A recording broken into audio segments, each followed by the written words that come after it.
We are witnessing one of history's greatest ironies.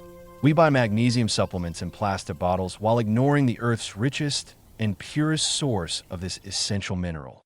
There's a plant that grows on every continent, requiring no irrigation, fertilizers, or special permissions. It contains up to 4 times the magnesium of spinach. This is not a new discovery, but ancient wisdom predating modern pharmacies. Archaeologists studying the Tollund Man, a body preserved for over 2,400 years, found his last meal was not some luxury food, but this plant. Civilizations worldwide, without contact, reached the same conclusion.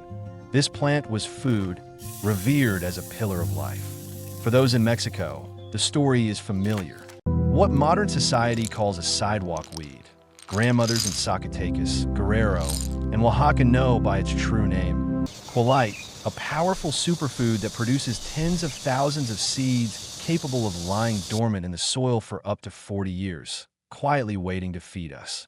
The global supplement industry earns nearly $5 billion a year selling magnesium in pills, while this extraordinary plant grows in pavement cracks, ignored and unappreciated. By the end of this video, your view of your garden will change from seeing weeds to recognizing a source of profound nutrition and understanding why one of agriculture's most powerful plants fell into obscurity. Get ready to discover the secret to the world's most bioavailable magnesium, a treasure that costs absolutely nothing. To understand why this plant has almost vanished from modern awareness, we must look at something often neglected: its name. This is not a rare botanical specimen. It is everywhere, but confusion over its many labels helped obscure it. In India, it is called bajua, eaten weekly by over 300 million people. In the Himalayas, Nepalese farmers know it as betu, a vital winter food. In Turkey, it is sirken. The British refer to it as fat hen, noticing that chickens consuming it were healthier. In Mexico, linguistic diversity multiplies its identity. Quelite, quintonil, gisontal, or cenizo, scientifically named Chenopodium album. This scattering of names sabotaged its commercial identity. Take cilantro. It shows how a plant can cross borders successfully. Whether at a taco stand in Zacatecas or a high-end restaurant in New York, everyone uses the same name, driving a global industry. Quelite, however, remained an outsider in its own country, a treasure never fully integrated because those who control commerce never settled on one label. Now, how do you know it? Or is this your first time meeting this plant? To grasp the true depth of our relationship with it, we must go beyond centuries to millennia. Around 5,000 years ago, in river valleys of eastern North America, entire communities cultivated plants from this same family. Their growth was not accidental. People selected seeds, improved yields, stored excess, and traded them. For generations, these plants fed populations and formed the core of their diets. Today we call them weeds. Let me ask you, have you heard quinoa? Of course. It is marketed worldwide as a superfood, often expensive and trendy. Here is the connection. Quinoa belongs to the same genus. They are close relatives with similar nutrient profiles, and in some cases Quelite even surpasses quinoa in certain beneficial compounds. Think about it. A celebrated premium food has a near relative growing freely for ages that most people ignore. It is not ignorance, but a loss of attention. Now let us focus on what matters most. The data. History is one thing. The plant's composition is another. A small serving of Quelite delivers generous amounts of vitamins C and A, plus essential minerals like calcium and manganese, all with very few calories. It is a prime example of a plant whose value far exceeds its appearance. Compared with healthy greens like spinach or kale, Quelite holds its ground. In some nutrients, it actually outperforms them. But its most powerful feature is magnesium. Certain analyses show it can contain up to 5 times the magnesium of common greens like spinach or lettuce. This matters because many people today do not get enough magnesium. And it is not just about quantity, but about absorption. Some leafy greens have compounds that limit mineral uptake. In Quelite, these effects are generally weaker, So a larger share of the nutrients actually reaches your body. When it comes to protein, it also surprises.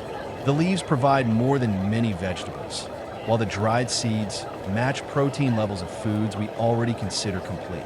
This is not magic or a passing superfood trend, but a plant that, when examined closely, changes how we see the resources around us. Which leads to the obvious question. If it is so beneficial, has been eaten for millennia, and has such an impressive nutrient profile, why is it rarely discussed today? The answer is not some secret conspiracy, but a much simpler mechanism that actually lets it be ignored. Modern systems favor what is easy to grow industrially, market, and replicate. Quelite simply does not fit that model. Millions now seek ways to supplement nutrients like magnesium, powering a rapidly expanding supplement industry that grows every year. That makes sense. There is a real need, and the market responds. But Quelite works differently. You do not need to buy it repeatedly or depend on processing. Often you do not even have to plant it. It appears on its own. When something falls outside that business model, when it does not require constant spending or large-scale distribution, it tends to disappear from view. The same pattern appears in agriculture. The crops occupying the world's fields are those that can be standardized, controlled, and grown at scale. Quelite, in contrast, grows freely, reproduces by itself, and refuses easy management. For many modern farming systems, that is not an asset, but a problem. Even academic research reflects this.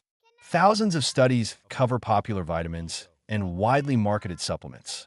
In contrast, information about this plant is harder to find, not because it is less valuable, but because it has received less attention over time.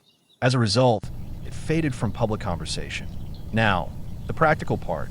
Knowledge is useless without action. How do you identify it? You do not need an expert.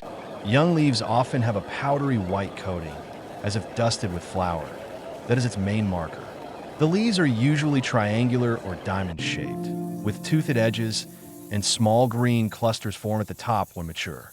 If you have ever seen quinoa or guantil in the market, you've already met it. How do you grow it? Very simply, you do nothing. The secret is to stop pulling it out. That is enough. If you want to help a little, you can scatter seeds in loose soil and water them at first, but once it is established, the plant takes care of itself. Best of all, you can keep harvesting leaves. They grow back in days. It is a self-sufficient plant. And finally, how do you eat it? Here, Mexico has a clear advantage. Young shoots work well fresh in salads. They are tender and easy to eat, though usually they are cooked.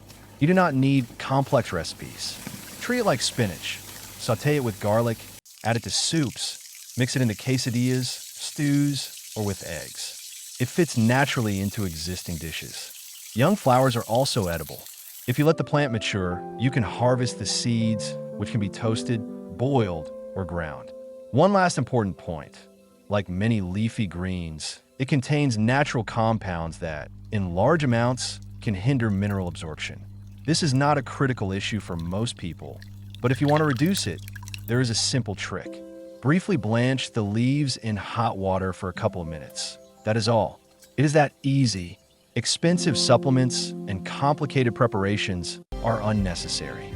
Sometimes the only thing required is to recognize the abundance already around us.